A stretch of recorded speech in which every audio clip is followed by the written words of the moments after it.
Hello friends, आपका स्वागत है कर्मशाला एकेडमी में। आज की यूपी टीजीटी पीजीटी क्लास में पढ़ेंगे 3D ज्योमेट्री। 3D ज्योमेट्री का इंट्रोडक्शन, उसके डायरेक्शन कोसाइन, डायरेक्शन रेशियो और प्रोजेक्शन, ये 3 टॉपिक आज हम पढ़ने वाले हैं। कि जो 3D ज्योमेट्री का इंट्रोडक्शन, इससे भी लगभग एक क्वेश्चन पूछा जाता है पीजीटी में, इससे भी एक और इससे भी एक, मतलब तीनों में से लगभग 2 क्वेश्चन या 3 क्वेश्चन भी तीनों टॉपिक से एक एक या तीनों में से कोई 2 टॉपिक हमसे पूछे जाते हैं। तो इस क्लास में हम 2 से 3 क्वेश्चन पक्के करेंगे, ठीक है। इस क्लास को देखने के बाद आपके यूपी पीजीटी में 2 से 3 क्वेश्चन सॉल्व आसानी से हो जाएंगे और क्वेश्चन ऐसे होंगे कि आप देखते उन्हें सॉल्व कर पाएंगे। तो आइए शुरुआत करते हैं। सबसे पहले 3D की बात करते हैं। देखो, अभी तक हम जो पहले पढ़ के आए, हमने हमेशा पढ़ा है, जैसे मेरा बोर्ड है, इस पे मैं ऐसे मूव कर सकता हूँ, लेफ्ट राइट या अप एंड डाउन, यानी मैं केवल एक्स कोऑर्डिनेट्स पर चल सकता हूँ या वाई कोऑर्डिनेट्स पर। तो इससे मेरे अगर कोई भी कोऑर्डिनेट्स बन के आते हैं, वो बन के आते हैं एक्स कोमा वाई। अब 2 कोऑर्डिनेट है तो ये हमारी 2 डायमेंशनल होती है, 2D बोलते हैं जिसे। अब हमें पढ़ना है एक्स कोऑर्डिनेट पर तो हम चलेंगे, y पर भी चलेंगे और z पर भी चलेंगे।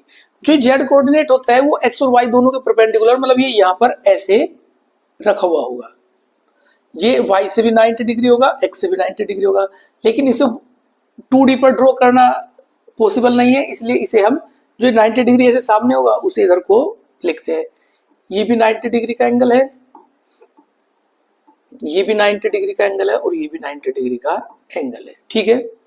मतलब ये मेनली कहाँ पर होगा, बॉक्स या क्यूब या क्यूबॉइड, जितने हमारे या हमारा जो संदूक या बॉक्स होता है या हमारा रूम होता है, वो सब हमारे 3D के अंतर्गत ही आते हैं।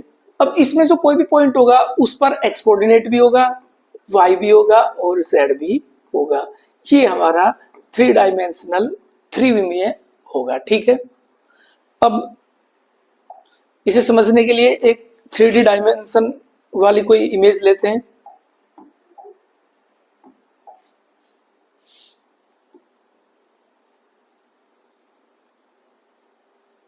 ठीक है, ये एक हमने बॉक्स या क्यूबॉइड लिया है, इसे बोलते हैं हम, ये ओरिजिन है ओ, ये हमारा एक्स एक्सिस, ये हमारा वाई एक्सिस और ये हमारा यहां से यहां तक जेड एक्सिस, ठीक है। ये भी लाइन नीचे तक ड्रॉ कर सकते हैं हम, ठीक है। अब अगर कोई मुझसे पूछे कि जो ये पॉइंट होगा, ये पॉइंट क्या होगा एक्स एक्सिस पे, यहाँ पर एक्स तो होगा, यहाँ पर वाई 0 और जेड 0, एक्स एक्सिस की अगर बात होगी। सिमिलरली वाई एक्सिस की बात करेंगे तो ये पॉइंट होगा एक्स 0, वाई यहाँ पर वाई होगा और जेड भी 0। ये यहाँ पर कोई पॉइंट होगा, वो एक्स 0 वाई 0 और जेड होगा। अब एक जनरल पॉइंट जो हमारा ये होगा कि ये एक्स से भी डिस्टेंस पर है, ये y से भी डिस्टेंस पर है और z से भी डिस्टेंस पर है, तो इसे बोलते हैं पॉइंट P और इसे बोलते हैं एक्स वाई जेड। और इसी पॉइंट की हमेशा हम बात करते चलेंगे कि पॉइंट P कैसा है, पॉइंट P क्या बनेगा, पॉइंट P की डिस्टेंस कितनी है। अब अगर इसमें एक बात और आपको मैं बताऊं,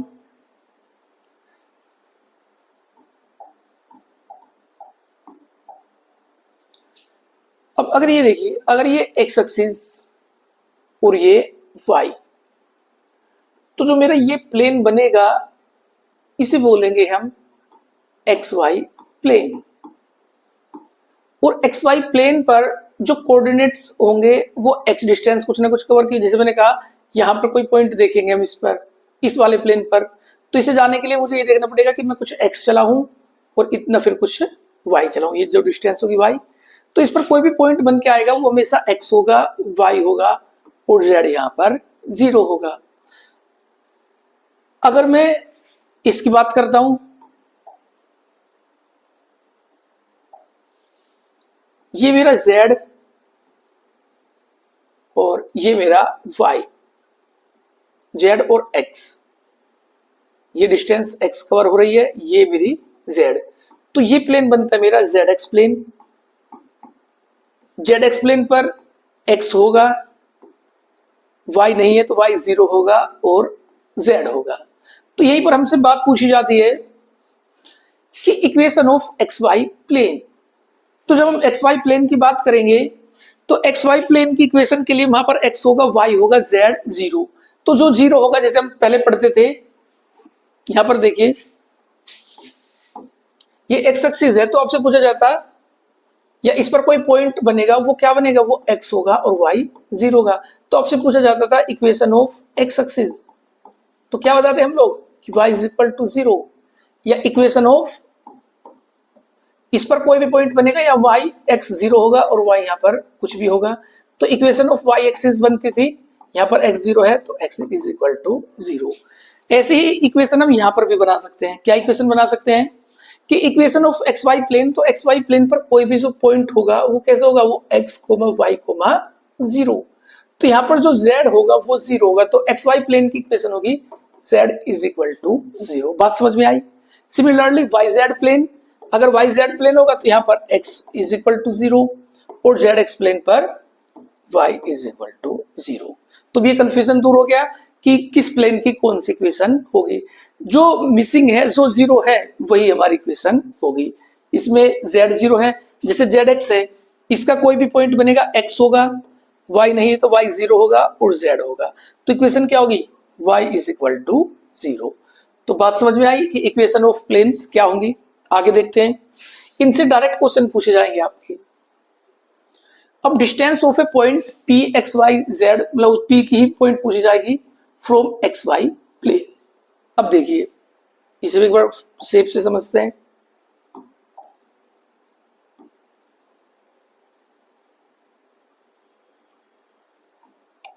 देखो अब मुझसे पूछा गया फ्रॉम एक्स वाई प्लेन। अब पहले एक्स वाई प्लेन देखते हैं, ये एक्स है और ये वाई, तो ये जो मेरा प्लेन है ये मेरा एक्स वाई प्लेन होगा। अब इस एक्स वाई प्लेन से कहीं पर कोई पॉइंट मेरा बना हुआ है। अब ऐसे समझिए कि ये एक्स और ये वाई, तो ये डिब्बा मेरा एक्स वाई प्लेन बन गया। और जो बाहर को यहां से, जैसे मैंने कहा यहाँ पर परपेंडिकुलर है, ये मेरा जेड है। और मैंने कहा एक पॉइंट यहाँ हवा में मुझे पता करना इसकी दूरी इससे कितनी होगी, तो ये दूरी कितनी होगी, जितना मैं जेड चला होगा। यानी जो ये दूरी बन के आती है, जैसे मैंने कहा यहाँ पर पी पॉइंट है, तो ये जो दूर होगा ये क्या होगा, ये लाइन देखो, ये पी जो पॉइंट है ये समझो एक्स वाई ये और पी पॉइंट यहाँ पर हो, तो ये दूरी जो होती है मेरी वो वाई के जेड के इक्वल होगी। तो एक्स वाई प्लेन पर जो ये डिस्टेंस होती है ये हमारी मोड जेड होती है, ठीक है, क्योंकि डिस्टेंस पॉजिटिव होती है इसलिए मोड जेड हम लिखते हैं। अब एक्स वाई प्लेन यहाँ पर वाई जेड प्लेन पर डिस्टेंस कितनी होगी, मोड एक्स, और एक्स वाई वाई जेड और जेड एक्स, और जेड एक्स प्लेन की दूरी होगी मोड फाई। यानी अगर प्लेन से आपकी डिस्टेंस पूछी जाएगी तो जो प्लेन में पॉइंट दे उसके अलावा जो बचा है मोड में, वही हमारा आंसर होगा कि एक्स वाई प्लेन पर वो डिस्टेंस जेड होगी, वाई जेड पर वो डिस्टेंस एक्स होगी और जेड एक्स पर वो डिस्टेंस वाई होगी। जैसे अब हम पढ़ के आ रहे थे, ये एक्स है, ये वाई और ये जेड। अगर मुझसे पूछा जाए जेड एक्स प्लेन, तो जेड एक्स प्लेन होगा ये वाले डिस्टेंस और एक लाइन यहां पर मैं ऐसे खींच दूं, और इधर को मुझे चलना होता है वाई, तो यहां पर अगर कोई पॉइंट पूछा जाएगा इधर हवा में, तो वो मेरा वाई दूरी पर ही होगा। तो इसकी डिस्टेंस होगी वाई जेड की मोड वाई और वाई जेड में मोड एक्स, ठीक है। क्वेश्चन में डायरेक्ट इससे क्वेश्चन पूछे गए हैं, पीसीटी में और टीसीटी दोनों में ये क्वेश्चन डायरेक्ट पूछे जाते हैं। आगे बढ़ते हैं। अब distance of point P X Y from X axis, यानी अब मुझसे एक्स एक्सिस में डिस्टेंस पूछी गई है, इसमें भी देखते हैं।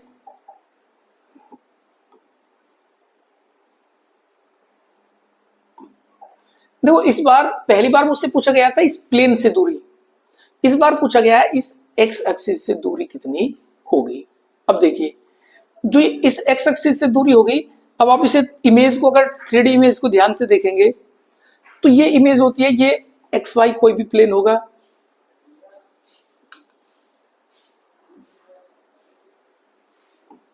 ये हमारा कोई भी प्लेन है, और इससे पॉइंट जो होगा मेरा वो हवा में यहां पर होगा, लगभग इतना दूरी पर मानते हैं यहां पर होगा।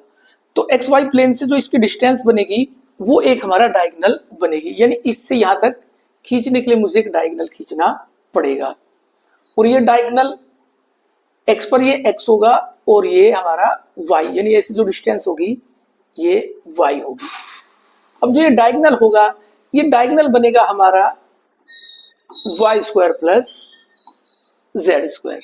बात समझ में आई? बनता कैसे है कि अगर यहां से यहां पर कोई दूरी पता करेंगे एक्स एक्सिस से तो वो हमारा एक डायगोनल होगा, वो जो डायगोनल होगा वो जितना हम जेड चले और जितना हम वाई चले, यही हमारा Y square plus Z square X axis से डिस्टेंस होगी। सिमिलरली अगर वाई एक्सिस से डिस्टेंस पूछेंगे तो वो कौन होगा, वो X square plus Z square. अगर जेड एक्सिस से पूछेंगे तो वो हमारी X square plus Y square. ये हमारे तीनों से डायरेक्ट फॉर्मूले बनते हैं। क्वेश्चन कैसे पूछा जाएगा? क्वेश्चन आपसे पूछा जाएगा कि एक पॉइंट P है 3, 4, 6, इसकी जेड एक्स से डिस्टेंस बताइए कि distance of point P from Z axis. तो जेड एक्सिस से इसकी डिस्टेंस कितनी होगी? तो जेड एक्सिस से डिस्टेंस कितनी होगी कि X square plus Y square. X मेरा 3, तो 3 का स्क्वायर 9, 4 का स्क्वायर 16, 25 यानी कि 5। जो डिस्टेंस होगी इसकी जेड एक्सिस से वो 5 यूनिट होगी। आगे बढ़ते हैं। अब फॉर्मूला हमसे पूछा गया है कि the distance of the point P A B C from the x axis. अभी जो बता के आए वही क्वेश्चन आपसे पूछा गया है कि पॉइंट है हमारा A B C और उसकी एक्स एक्सिस से डिस्टेंस। अब एक्स एक्सिस से डिस्टेंस अगर हमारा पॉइंट x, y, z होता तो हमारा पॉइंट डिस्टेंस कितनी बनती है एक्स एक्सिस से, वो बनती रूट वाई स्क्वायर प्लस, अगर x का पूछा है तो दूसरे के दोनों का स्क्वायर करो, सम करो और स्क्वायर रूट कर दीजिए। तो यहां पर पॉइंट मेरा ए बी सी है, जो इन्होंने पॉइंट दिया है क्वेश्चन में वो ए बी सी है। तो x को a से रिप्लेस करेंगे, y को b से, z को c थे, तो ये बन जाएगा B square plus C square. कहां पर लिखा हुआ है? बी स्क्वायर प्लस ये स्क्वायर रूट, यही मेरा आंसर होगा। ठीक है, बात समझ में आई? ये सीधा सीधा फॉर्मूला ही आपसे पूछा कि पॉइंट ए बी सी को एक्स वाई जेड लिखेंगे तो Y square plus Z square, वही होगा Y square plus Z square. और यूपी टीजीटी 2011 का ये क्वेश्चन आया हुआ है, तो टीजीटी में बिल्कुल डायरेक्ट फॉर्मूला ही आपसे पूछा हुआ है। ठीक है, नेक्स्ट देखते हैं कि for every point P X Y Z on the X Y plane, कि एक्स वाई प्लेन पर क्या एक्स जीरो होता है? नहीं। वाई जीरो होता है? नहीं। जेड जीरो होता है? बिल्कुल होता है, ये सही है, नन ऑफ दिस। यानी एक्स वाई प्लेन की इक्वेशन क्या होती है? Z is equal to 0। यही तो हम पढ़ के आए थे अभी।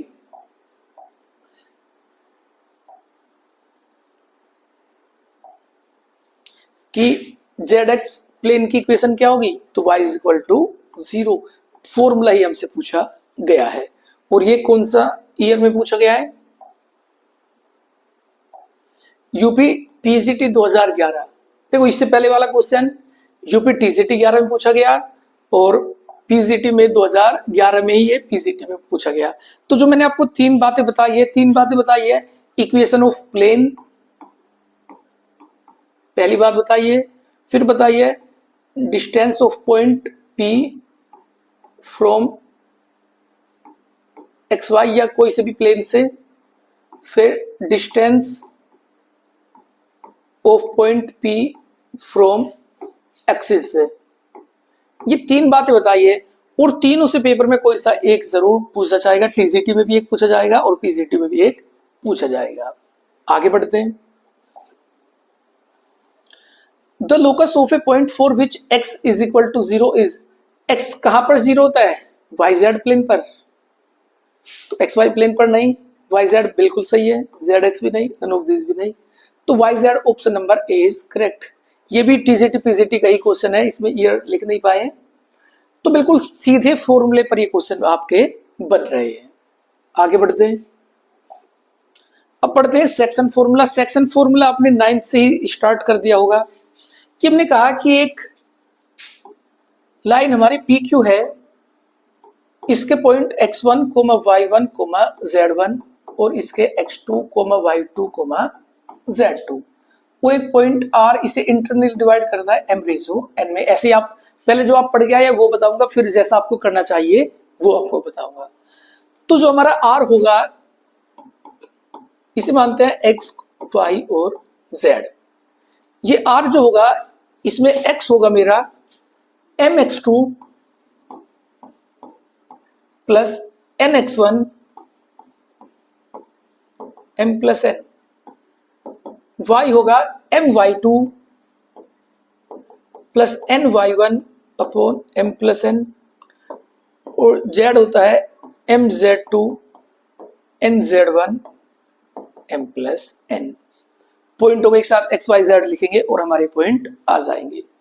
अब इसमें m n होंगे तो इस सोल्व करना थोड़ा मुश्किल हमें लगता है। इससे बचने के लिए एक आसान ट्रिक हम लगाते हैं कि हम जो रेशियो मानेंगे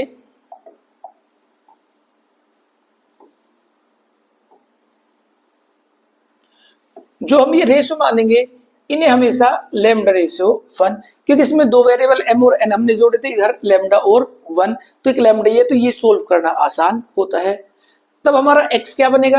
तब हमारा x बनेगा lambda x2 plus x1 upon lambda plus 1, y बनेगा lambda y2 plus y1 upon lambda plus 1 और z बन जाएगा lambda z2 plus z1 upon lambda plus 1। ये हमारा पॉइंट बन जाएगा। इसमें लैम्डा केवल एक ही वेरिएबल इंट्रोड्यूस किया है मैंने, तो ये सोल्व आसानी से हो जाएगा। दो इक्वेशन मिलती है, इसके लिए मुझे 3 इक्वेशन mn के लिए चाहिएगी। ठीक है, तो देखते हैं इस पर क्वेश्चन कैसा बनता है। Find the ratio in which the xy plane divides the joining of point, कि दो पॉइंट दिए हुए a और b। ये a हमारा -3, 4, -8 और ये पॉइंट b है हमारा 5, -6, 4 और एक xy प्लेन होगा, एक प्लेन होगा, इसे बोलते हैं xy प्लेन। ये समझो r पॉइंट पर डिवाइड करता है। तो रेशियो इन विच, यानी मुझे ये रेशियो बताना है कि रेशियो कितना, find the ratio in which the point इतना। ठीक है, मुझे रेशियो बताना है। अब एक बार बताइए, मैं क्या मान के चलूंगा कि इसे लैम्डा रेशियो 1 में डिवाइड करता है। तो जो मेरा r होगा वो कैसा होगा, x, y, z। तो जो मेरा x1 क्या आएगा, वो x आएगा लैम्डा इंटू 5, तो 5 लैम्डा प्लस -3 इंटू 1, तो -3 अपॉन लैम्डा प्लस 1। y होगा -6 lambda plus 4 lambda plus 1। z होगा लैम्डा इंटू 4 और 1 इंटू -8, तो 4 लैम्डा -8 अपॉन लैम्डा प्लस 1। यानी जो मेरे पॉइंट आ गए, ये पॉइंट आ गए 5 lambda -3 by lambda plus 1 comma -6 lambda plus 4 by lambda plus 1 और 4 लैम्डा -8 अपॉन लैम्डा प्लस 1। ये मेरे पॉइंट होंगे। लेकिन इस क्वेश्चन में आपको एक बात दी हुई है कि X Y plane divides the line joining, कि जो ये प्लेन है मेरा, ये एक्स वाई है और एक्स वाई प्लेन के अगर आप कोऑर्डिनेट्स कभी भी लिखोगे तो यहाँ पर एक्स भी होगा, वाई भी होगा, जेड यहाँ पर 0 होगा। यानी कि जो मेरा जेड होगा, जेड का मतलब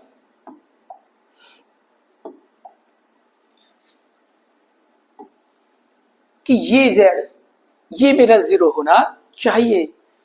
कि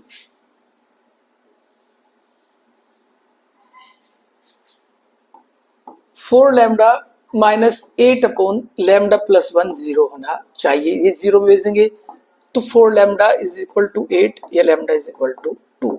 इन्हें लैम्डा मेरा 2 होना चाहिए। तो इसने मुझसे पूछा ही था फाइंड द रेशियो, तो रेशियो क्या होगा, लैम्डा रेशियो 1 यानी कि 2:1। ये मेरा आंसर हो गया। अब एक तो रेशियो इसमें पूछा, ये आपसे ये पॉइंट भी पूछ सकता है कि किस पॉइंट पर इंटरसेक्ट करता है। तो पॉइंट क्या होंगे मेरे, लैम्डा की वैल्यू 2 यहां पर भरेंगे तो 10 - 3 7/2 1 3 -12 + 4 तो -8/3 और ये 0। ये मेरा पॉइंट होगा। अगर पॉइंट पूछेगा तो ये पॉइंट है, रेशो पूछेगा तो 2:1। अगर इसे मैं mn भरता तो यहाँ पर m और n दोनों होते और यहाँ से मेरी वैल्यू नहीं सोल्व हो पाती। ठीक है, तो सोल्व करने के लिए ये तरीका सबसे आसान होता है, लैम्डा और 1 रेशो मानिए और तब इन क्वेश्चन को सोल्व कीजिए। आगे बढ़ते हैं। अब बात करते हैं डायरेक्शन कोसाइन। ठीक है,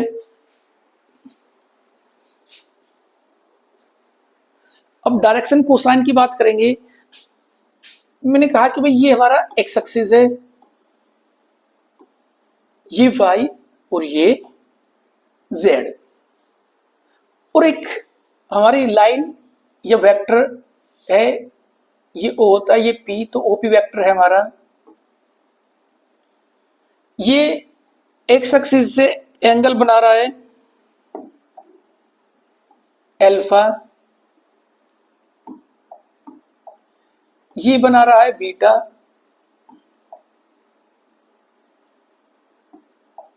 और ये बना रहा है गामा। कि जो हमारा ओपी है वो एक्स एक्सिस से अल्फा एंगल बनाता है, वाई एक्सिस से बीटा और जेड एक्सिस से गामा एंगल बनाता है। तो अगर मैं इनका कोसाइन पता करता हूं कि कोस अल्फा, कोस बीटा और कोस गामा, अगर मैं इसके cos alpha, cos beta, cos gamma पता करता हूं, यही हमारे डायरेक्शन कोसाइन होंगे। क्या होंगे? यही हमारे डायरेक्शन कोसाइन होंगे। और जो ये वेक्टर बन के आ जाएगा मेरा ओपी, ये बन के आ जाएगा कोस अल्फा आई, कोस बीटा जे और कोस गामा की। ये मेरा जो वेक्टर होगा ओपी बन के आ जाएगा। इन्हें ही हम डायरेक्शन कोसाइन या डीसीज, इसी बोलते हैं डीसीज, डीसीज बोलते हैं। अब जो मेरे डायरेक्शन कोसाइन होंगे, इनमें एक रिलेशन होता है कि आप कभी भी इनके स्क्वायर का सम करोगे कि cos square alpha plus cos square beta plus cos square gamma, ये हमेशा 1 होगा। ये रिलेशन आपको याद रखना है, पेपर में डायरेक्ट पूछा जाएगा कि cos square alpha plus cos square beta plus cos square gamma हमारा 1 होता है। ठीक है, अब हम डीसीज को एक तो cos alpha, cos beta, cos gamma से रिप्रेजेंट करते हैं, यानी कई बार हम एल से, एम और एन से भी रिप्रेजेंट करते हैं कि L equal to cos alpha, M equal to cos beta, N equal to cos gamma. तो अगर कोस अल्फा को एल लिखेंगे तो ये बन जाएगा L square plus M square और plus N square is equal to 1। ये भी एक बहुत जनरल टर्म है डीसीज में। ठीक है, तो डीसीज आपको समझ में आ गया होगा कि डीसीज हमारे होंगे का। आगे बढ़ते हैं। अब relation between DCs and DR. देखो आपने डीसीज पढ़ लिया, इसका मतलब होता है डायरेक्शन कोसाइन। जो डीआर होते हैं वो होते हैं डायरेक्शन रेशियो। डिफरेंस सेम ही बात है, डीआर से हम डीसीज बनाते हैं, डीसी से डीआर, दोनों चीजें हम बना सकते हैं। डीसीज हमारे यूनिक होते हैं, डीआर हमारे चेंज हो सकते हैं। अब मैंने कहा कि एक वेक्टर आपको दिया हुआ है ए आई प्लस बी जे प्लस सी के। तो जो मेरे ये ए बी और सी, ये मेरे डी आर होते हैं। कौन होते हैं? ये मेरे डी आर होते हैं। अगर मुझे इसका डीसीज पता करना है तो पहला डीसीज एल होगा ए अपॉन इन तीनों के स्क्वायर का सम का square root, A square plus B square plus C square. M जो होगा वो होगा P upon root A square B square plus C square, और एन जो होगा वो C upon root A square B square plus C square. ये इनका आपस में रिलेशन होता है कि लैम्डा ए अपॉन ये, एम अपॉन और एन अपॉन। अब आप एक बात पढ़ के भी आए थे कि L square plus M square plus N square हमारा 1 होता है। 1 होता है अगर यहां से हम इनका ऐड करते हैं कि अगर मैं L square plus M square plus N square लिखता हूं, देखो यहां से करेंगे तो इसका ए स्क्वायर, नीचे स्क्वायर रूट हट जाएगा, वही होगा कि A square plus B square plus C square. इधर करेंगे तो बी स्क्वायर, नीचे वही बात लिखेंगे, और यहाँ पे करेंगे तो सी स्क्वायर। नीचे एक ही बात लिखी हुई है, ये A square plus B square plus C square. ये एलसीएम लेंगे तो ऊपर भी ए स्क्वायर बी स्क्वायर और सी स्क्वायर कैंसिल आउट, और इसकी वैल्यू 1। तो हमारे जो डिजीज का स्क्वायर होगा वो हमेशा 1 होगा, कि cos square alpha plus sine square alpha, cos square alpha plus cos square beta plus cos square gamma is equal to 1, या L square plus M square plus N square is equal to 1।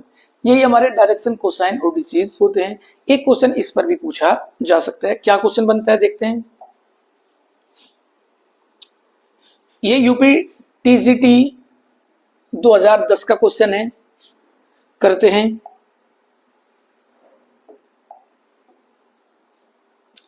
कि a line which make angle 30 degree 45 degree और 60 degree with the positive direction of X axis Y axis Z axis, then the DCs of this line. बड़ा simple question पूछा है। किसने कहा है कि x axis से जो एंगल बनता है अल्फा वो 30 डिग्री है, वाई एक्सिस से बीटा बनता है वो 45 डिग्री है, और जेड एक्सिस से गामा बनता है वो 60 डिग्री है। और डिसीज मुझसे पूछे हैं, तो पहला डिसीज क्या होगा, कोस अल्फा, दूसरा कोस बीटा और तीसरा कोस गामा। अल्फा को लिखेंगे हम कोस 30 डिग्री, ये 45 और ये 60। तो कोस 30 हमारा √3/2, कोस 45 1/√2 और कोस 60 1/2। ये जहां पर लिखा होगा वही मेरा ऑप्शन होगा, √3/2 1/√2 और 1/2। Option number B is correct. देखो सिंपल, केवल आपसे कोस अल्फा कोस बीटा, मतलब आपको डिसीज की केवल समझ होनी चाहिए। क्वेश्चन सिंपल ही आपसे पूछा जाएगा। आगे देखते हैं कि if a straight line makes angle alpha beta gamma with the coordinate axis, कि एक लाइन है वो एक्स एक्सिस से अल्फा एंगल बनाती है, वाई से बीटा और जेड से गामा। तो मुझसे पूछा है कि sign square alpha plus sine square beta plus sine square gamma क्या होगा। एक बेहतरीन क्वेश्चन है, यूपी टीजीटी 2016 और एलटी ग्रेड 2018 ये क्वेश्चन पूछा गया है, इंपोर्टेंट है, और 25 में भी आने की संभावना है। टीजीटी या पीजीटी दोनों में कोई सा भी पूछा जा सकता है। तो आइए करते हैं। सबसे पहले वी नो, क्या बात जानते हैं हम लोग कि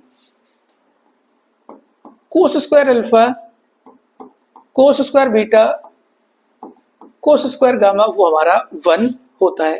अब हमारे पास कोस है, पूछे मुझसे गए हैं साइन, तो कोस को साइन में करेंगे तो कोस को क्या लिख सकते हैं, 1 माइनस साइन स्क्वायर, तो sine square alpha 1 minus sine square beta और 1 minus sine square gamma is equal to 1।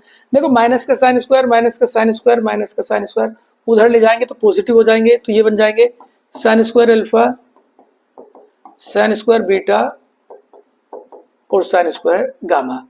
अब इन्हें उधर ले गए, इधर 1 2 और 3, और ये 1 इधर आएगा तो माइनस का 1 2, यही आंसर मेरा है।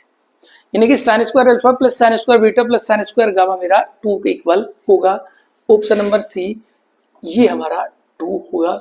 तो ये बात आपको याद रखनी है एज अ रिजल्ट, कि cos square alpha cos square beta कोस स्क्वायर गामा 1 होता है, sign square alpha sign square beta और साइन स्क्वायर गामा हमारा 2 होता है। ठीक है, और यूपी टीजीटी 16 और एलटी ग्रेड 18 में क्वेश्चन पूछा गया है, तो रिपीट होने की संभावनाएं बहुत अधिक है। ये मोस्ट इंपोर्टेंट क्वेश्चन है, और केवल रिजल्ट आपको याद रखने, देखते ही टिक करके आगे बढ़ जाना है। ठीक है, नेक्स्ट क्वेश्चन देखते हैं। देखो अब हमारे 2 टॉपिक हो चुके हैं। एक अभी हमने 3D का इंट्रोडक्शन पढ़ लिया है, और डीसीज और डीआर के बारे में पढ़ लिया है। अब बढ़ते हैं प्रोजेक्शन, ये भी 1 नंबर की पूछी जा सकती है। अब प्रोजेक्शन का मतलब क्या होता है, प्रोजेक्शन का मतलब होता है शैडो, शैडो मतलब छाया, परछाई, कि किसी लाइन की किसी लाइन पर कितनी परछाई पड़ेगी, कितनी छाया होगी या शैडो होगी, वही हमारी प्रोजेक्शन होगी। करते कैसे हैं,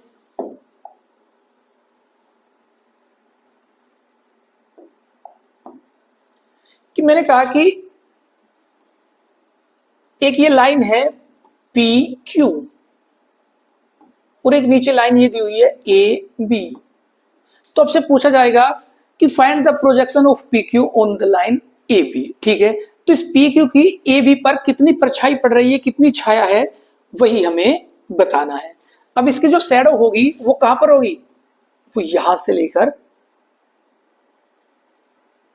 ये हिस्सा, इसे बोलते हैं एम और एन, यानी जो एम एन होगा यही मेरी इसकी शैडो होगी। अगर इसे मैं यहीं पर खींचूं और इसे पॉइंट बोल दो पी आर, ये एंगल बोलते हैं अगर हम थीटा, तो जो मेरी प्रोजेक्शन होगी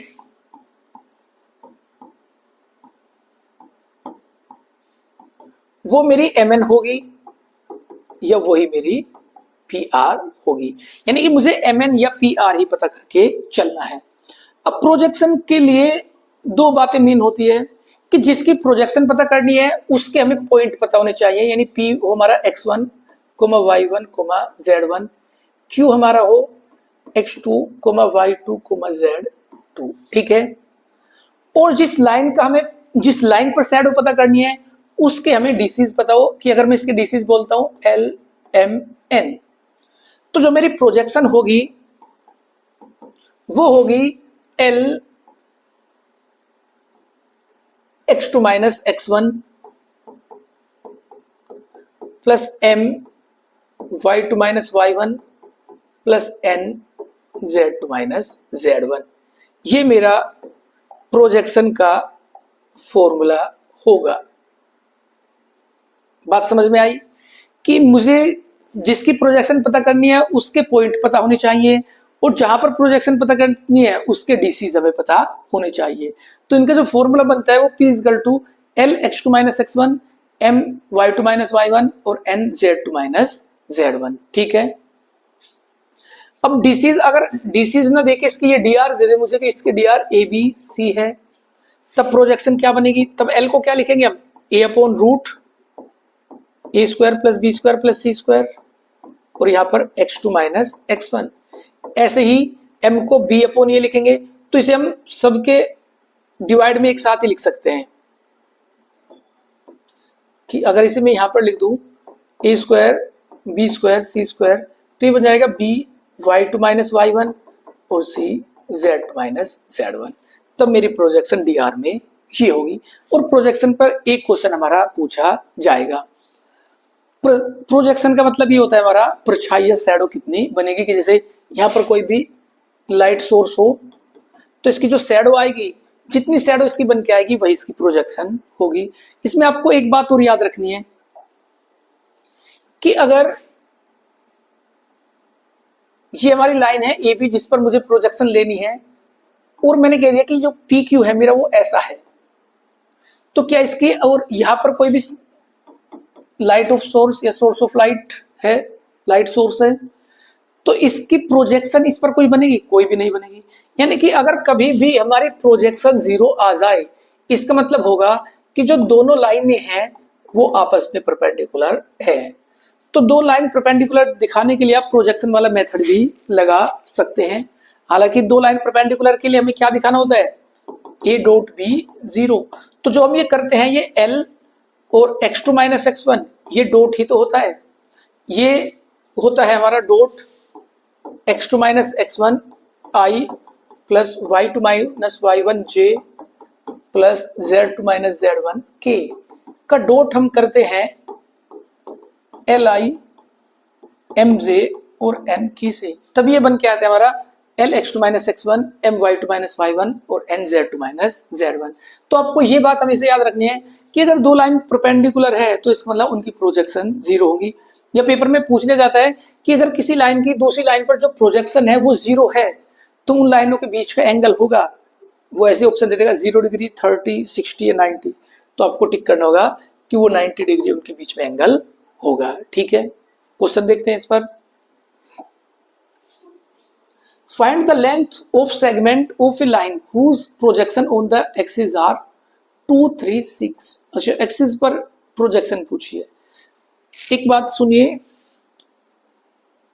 देखो मैं आपको डी आर पढ़ा के आया था या डीसीज पढ़ा के आया था। अगर मैं आपसे पूछूं कि D R of X axis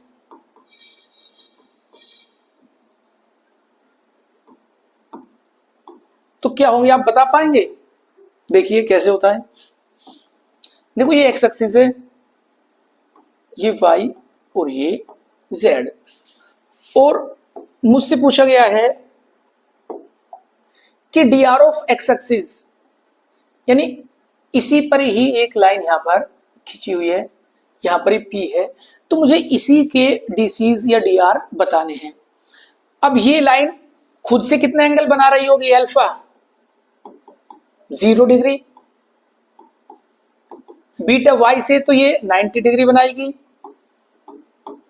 और जेड से भी ये 90 डिग्री बनाएगी। तो हमारे जो डीसीज होंगे या डी आर होंगे, डीसीज क्या होंगे? कोस अल्फा, कोस बीटा और कोस गामा। तो कोस अल्फा 0, बीटा 90 और गामा भी 90, तो कोस 0 1, कोस 90 0 और ये भी 0, यानी डीसीज और डी आर दोनों ही मेरे एक्स एक्सिस के 1 0 0 होगा। सिमिलरली हम लिख सकते हैं वाई एक्सिस के 0 1 0 और जेड एक्सिस के 0 0 1, ये मेरे डीसीज होंगे। अब क्वेश्चन आपसे पूछा गया, क्वेश्चन को देखते हैं।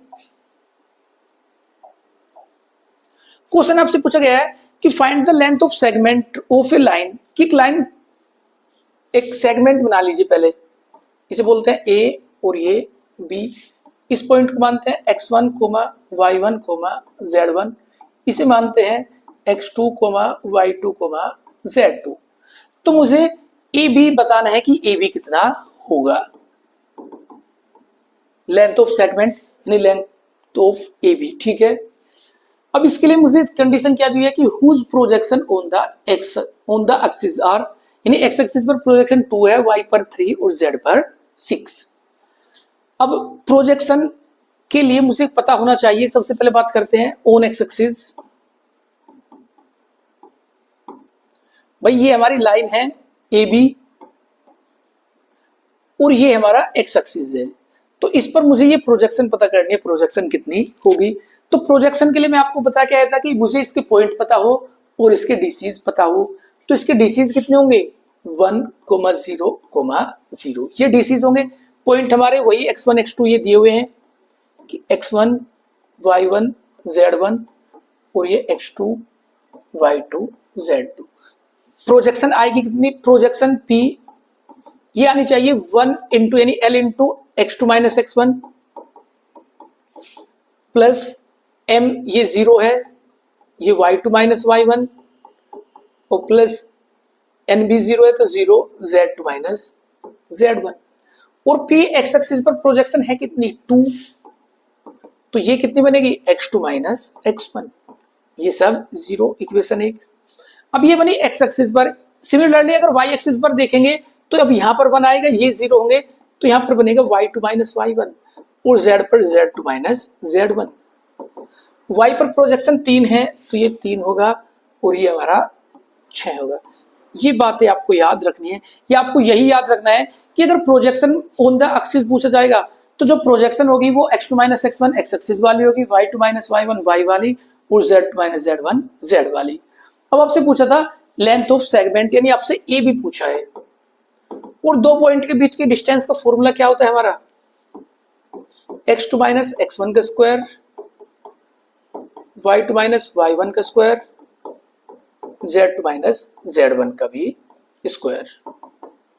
अब x2 माइनस x1 मेरा 2 है तो 2 का स्क्वायर डायरेक्टली लिखते हैं 4, 3 का स्क्वायर 9 और 6 का 36, 49 यानी कि 7। यही मेरा आंसर होगा, option number D is correct, ठीक है। तो जो length of segment A B होगी वो मेरी 7 होगी। बढ़िया क्वेश्चन है, अच्छा क्वेश्चन है। आपको ये बात याद रखनी है कि अगर एक्सिस पे पूछा जाएगा तो जो प्रोजेक्शन होगी वो x2 माइनस यानी पॉइंट के डिफरेंस के बराबर ही होगी। नेक्स्ट क्वेश्चन देखते हैं। The direction cosine of a line segment whose projection on the coordinate axis are, यानी मुझसे डीसीज पूछे हैं of a line segment whose projection on the coordinate axis. अच्छा डीसीज पूछे हैं। देखो एक लाइन सेगमेंट लेते हैं, अभी लेके आए थे ए और बी, x1 y1 z1, ये x2 y2 और z2 और एक्सिस पर प्रोजेक्शन। देखो अभी हम इससे पहले क्वेश्चन में पढ़ के आए थे कि x2 minus x1 x axis की प्रोजेक्शन होती है -6, y2 माइनस y1 3 और z2 माइनस z1 2। यानी ये मेरे वैल्यूज मेरे पास है। अब मुझसे पूछा है कि इसके डीसीज कितने होंगे। अब देखो अगर ये मेरे ए बी है, अगर मुझे दो एक लाइन दी हुई है ए बी और ए और बी के पोजीशन वेक्टर मुझे दिए हुए हैं, तो मैं ए बी पता करता हूं। तो वे कैसे पता करते हैं कि position vector of B minus position vector of A. ये आपसे डायरेक्ट पूछा जाता है कि ए बी के डी आर, तो D R of A B वो भी हम कैसे निकालेंगे कि बी माइनस ए, यानी जो डी आर होंगे वो x2 minus x1 coma y2 minus y1 और z2 माइनस z1। अब x2 माइनस x1 मेरा -6, y2 माइनस y1 ये 3 और z2 माइनस ये 2। यानी इस लाइन ए बी के जो डी आर होंगे वो -6, 3 और 2 होंगे। और मुझसे पूछा गया है डीसीज। डीसीज के लिए सबसे पहले मुझे क्या करना होगा कि 6 का स्क्वायर 36, 3 का स्क्वायर 9, कि A square plus B square plus C square पता करेंगे, और ये 49 यानी कि 7। तो जो डीसीज बनेंगे मेरे, पहला डीसीज क्या होगा -6/7, 3/7 और 2/7। ये मेरे डीसीज आ गए। देखो इसमें वही टॉपिक लगा हुआ है कि एक्स एक्सिस पर, वाई एक्सिस पर, जेड एक्सिस पर आपको प्रोजेक्शन दी हुई है। प्रोजेक्शन दी हुई है तो ये x2 minus x1, y2 minus y1 और z2 माइनस z1, यानी ये मुझे पता चल के आ गया। अब मुझे कोई भी लाइन अगर पॉइंट दिए हुए हैं और आपसे कहा जाए कि इसके dr क्या होंगे, तो तरीका क्या होता है कि x2 माइनस x1 पहला dr, y2 माइनस y1 दूसरा dr, z2 माइनस z1 तीसरा dr। तो जो ये मैंने लिखे थे ये मेरे dr ही आ गए थे a b और c।